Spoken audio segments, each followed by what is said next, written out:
In the ancient kingdom of Eldoria, where mountains kissed the sky and rivers flowed with magic, there existed a forbidden legend. It was said that beyond the veil of eternity, a realm existed where time and space held no power. Legends spoke of those who sought the veil and the promise of immortality that came with it. But the realm beyond the veil was not one to be entered lightly. It was a land where reality and illusion blurred, where the past and future collided in chaotic harmony. The stories told that whoever entered would be tested by their own fears, desires, and regrets. Only the purest heart could navigate the veil's labyrinth and emerge unscathed. Kale, a young man from a distant village, had always been fascinated by the stories his grandmother told him. She was the last living historian of Eldoria, the one who had spent her life studying the ancient texts and uncovering the secrets of the veil. Yet, she warned him of the dangers, speaking of the toll the journey could take on a person's soul. On the eve of his 21st birthday, Kale stood at the edge of the village, staring at the darkened forest where the veil was said to lie. The call of the unknown tugged at him, and with a determined heart, he decided it was time to discover the truth for himself. Kale's journey took him through treacherous mountains and across vast fields, his heart full of anticipation. The closer he came to the veil's entrance, the heavier the air became. It felt as though the land itself was holding its breath, waiting for him to cross into the unknown. Finally, he arrived at the ancient ruins where the veil was said to lie. The stone gates stood tall, their surfaces covered in faded runes.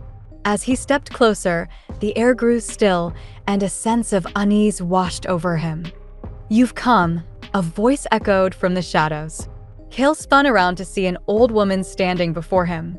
Her eyes gleamed with an unnatural light, and her smile seemed to carry both wisdom and sorrow. "I am Mariah," the woman said. "You are the one who has chosen to walk the path of the veil. Many have come before you, but few have returned." Kale stood silent, unsure of what to say. "Is it true?" he asked. "Can I really find immortality beyond the veil?" Mariah nodded slowly. "Immortality is not what you think. It is not a gift, but a curse. The veil offers power, yes, but it also takes. It demands more than you can imagine." With a sigh, she stepped aside, revealing the gates. "Go, Kale. But remember, what lies beyond is not always what it seems." Kale crossed the threshold, and as he did, the world around him changed. The sky above was no longer blue, but a swirling mix of gold and violet. The ground beneath his feet felt soft and yielding, as though it were alive. The air itself seemed to hum with power, and Kale could feel the weight of it pressing down on him. As he ventured deeper into the land beyond the veil, he noticed that the trees and plants were unlike any he had ever seen. They shimmered with a faint light, their shapes shifting with every glance. The landscape was fluid, ever-changing. It was both beautiful and unsettling. The deeper he went, the more Kale felt his thoughts becoming muddled. Memories of his past began to surface, fragments of his childhood, moments of happiness and regret. At first, they were just whispers, but soon they grew louder, louder than his own thoughts. Suddenly, Kale stumbled upon a clearing. In the center stood an enormous stone pillar, its surface etched with the same runes he had seen at the entrance. The pillar pulsed with energy, and Kale felt an overwhelming pull toward it. Before he could move closer, a figure stepped from the shadows. It was a man, tall and cloaked in dark robes, his face hidden in shadow. "You've come far, Kale," the figure said, his voice echoing in the stillness. "But this is where the real test begins." The figure stepped forward, revealing his face.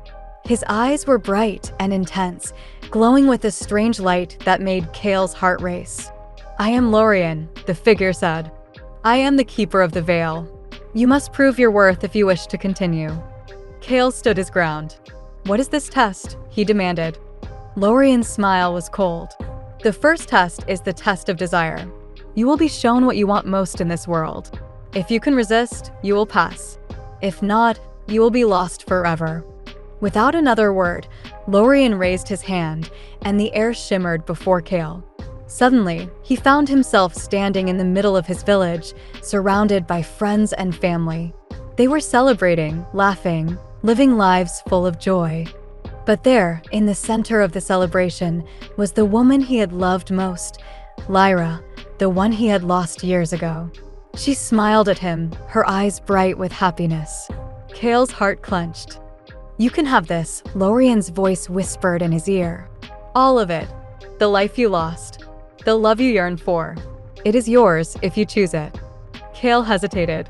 His desire for the life he once had, the love he once knew, threatened to overwhelm him. It was everything he had ever wanted. But he remembered Mariah's words. The veil offered power, but at a cost. He clenched his fists, fighting the pull of his desire. "No," he whispered, his voice steady. "I will not be swayed." With those words, the image of Liora faded, and the forest around him returned to its ethereal state. Kale had passed the first test. Lorian nodded, his eyes gleaming with approval, though his expression remained unreadable. "Well done, Kale." But that was only the beginning. The next test is the test of fear. In this world, fear is the greatest weapon. As soon as the words left his mouth, the air around Kale grew cold, and the trees seemed to shift and twist. The ground cracked beneath him, and he was plunged into darkness. For a moment, he was utterly disoriented. The sounds of the forest had disappeared, replaced by an eerie silence that pressed against his eardrums. Suddenly, the darkness lifted, and Kale found himself standing in a desolate wasteland. The sky above was filled with smoke and fire, and in the distance, he could hear the cries of battle. But it wasn't just any battle. It was the battle he had fought and lost, a memory that had haunted him for years. Kale stood on the edge of the battlefield, watching as soldiers clashed, but among them, he saw the faces of those he had loved, his parents, his sister, Liora, all of them lost in the chaos.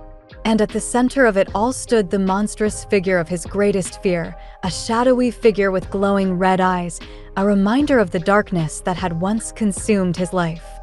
"You cannot escape your past, Kale," the shadow taunted. "The fear you carry will always follow you." Kale's heart raced, the memories flooding him with guilt and regret. He wanted to turn away, to run, but he knew that running would mean surrendering to his fear. "No," Kale said, his voice strong. "I will not be controlled by my fear." The shadow snarled and disappeared, and the battlefield faded away. Kale stood in the forest again, his breath heavy, but his resolve unshaken. He had passed the second test. Kale stood tall, breathing heavily, feeling the weight of his trials. He had passed the test of desire and the test of fear, but there was still one more challenge to face. He turned to Lorian, who was watching him with a mixture of respect and something darker, perhaps anticipation. "The final test, Kale," Lorian said, his voice low, "is the test of regret.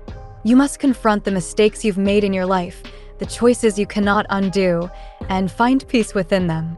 This is the hardest test of all, for it will force you to face the truth of your own heart."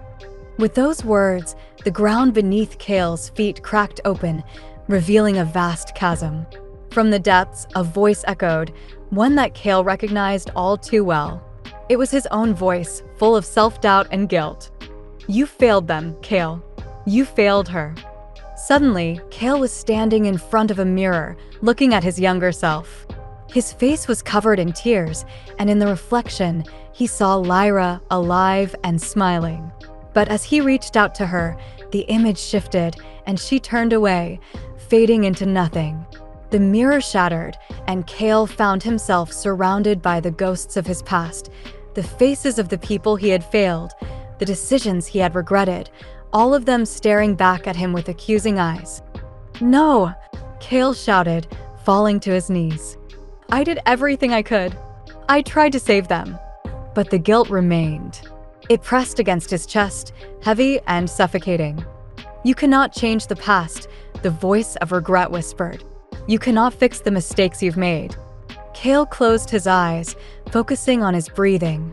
He had spent his life running from these memories, from the pain of loss and failure.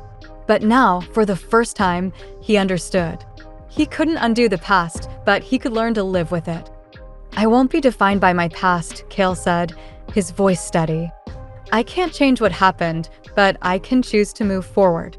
With those words, the vision of his past shattered, and the chasm closed beneath him. He had passed the final test, and the veil had revealed its true lesson. Peace could only come when one made peace with oneself. The moment Kale passed the test of regret, the world around him shifted once again.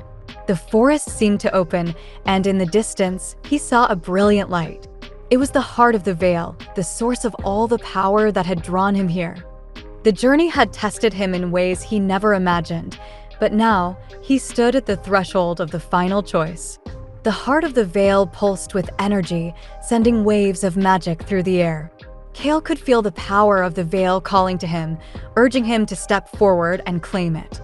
But as he approached, the shadows of his past, the fear, the desire, the regret, loomed over him. They whispered, reminding him of the darkness that had once tempted him. "You have the power to shape the world as you see fit," the voice of darkness hissed. "You can become the ruler of all. Why settle for peace when you can have everything you've ever wanted?" Kale paused, his hand hovering just inches from the glowing core. The choice lay before him: power beyond imagination or the peace of balance. He closed his eyes, letting the weight of the decision sink in. As Kale reached out to touch the heart of the veil, he felt a wave of energy unlike anything he had ever experienced. It filled him with warmth and coldness at the same time, a feeling of immense power mixed with profound emptiness.